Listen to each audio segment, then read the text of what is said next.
I recently did my first real estate photo shoot. You see, I've been sending out emails, reaching out, and just getting myself out there.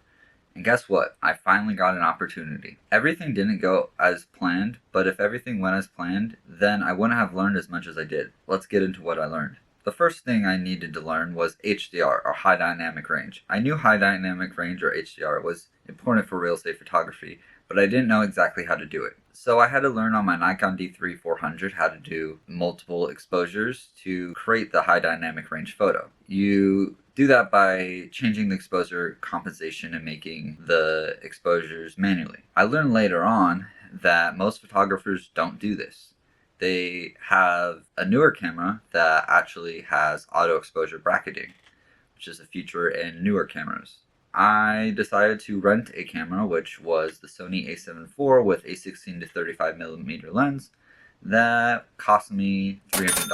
I learned later on that I could have got a cheaper camera with a cheaper lens that would have gave similar results. But the main reason I did rent this camera out originally was for the auto exposure bracketing, the in-camera level, and the fact that it was a highly coveted camera and lens for real estate photography and video. The next big role in real estate photography is composition. It looks easy, but it's a lot harder than it looks. Really, you gotta get your verticals straight, your horizontals level, and just know what to shoot. And I wasn't completely trained for all of those things quite yet. I learned as I went, but I would say that I definitely have a lot more to improve upon. You don't actually see it in the beginning, so you have to check everything. Another thing, speed matters in the real estate world. If you're not delivering in 24 to 48 hours, you're behind. That's just the standard. Use me as an example.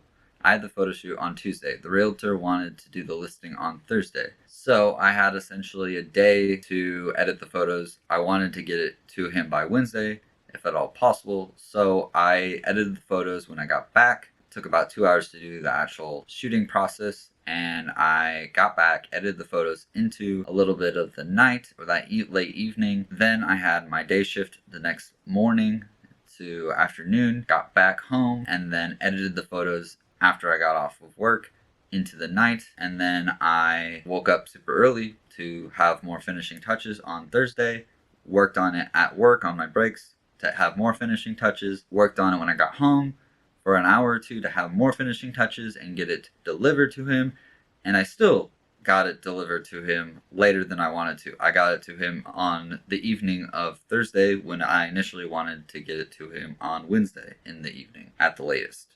The best thing you can do if something like that happens, like in my situation where I'm new and still a beginner to it, I didn't expect how long it would take, is just be upfront, communicative, clear, and concise of what's going on. Also, can I say deadlines hit different when someone's relying on you? When it's just you, you can overthink, you can procrastinate, but when someone's relying on you, you just execute. I realize I can actually get a lot of stuff done when I'm being relied on, and I'm not just working for myself. Editing. Oh boy. This is honestly half the job, if not more of the job. It took me about 2 hours for the shoot, as I mentioned earlier. It took me probably 15 hours plus for the editing. It might take you a little bit less, but I was still new to it, so it took me a lot longer. It takes so long because you're making the HDR images by combining the multiple exposures together, while also bringing back the details through the windows, and also keeping the interior bright and airy and vibrant, while also still not blowing out the highlights too much where it looks unnatural. Not to mention, you gotta keep your verticals straight and your horizontals level, otherwise it just looks off. So I definitely need to learn some more techniques and skills in Photoshop and Lightroom to achieve that bright, airy, and colorful effect that realtors love so much. I learned later, after doing the shoot and doing some more research on the subject, that real estate photographers don't usually edit their own work.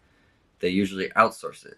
This saves them a lot of time so they can focus more on the business, shoot more, and build more rapport with their clients, which honestly makes a lot of sense. White balance matters way more than I ever thought or ever considered for my own photos. If white balance isn't correct, the color is off and overall the house will feel off. Walls won't look clean, lighting just looks weird, and it overall won't feel professional.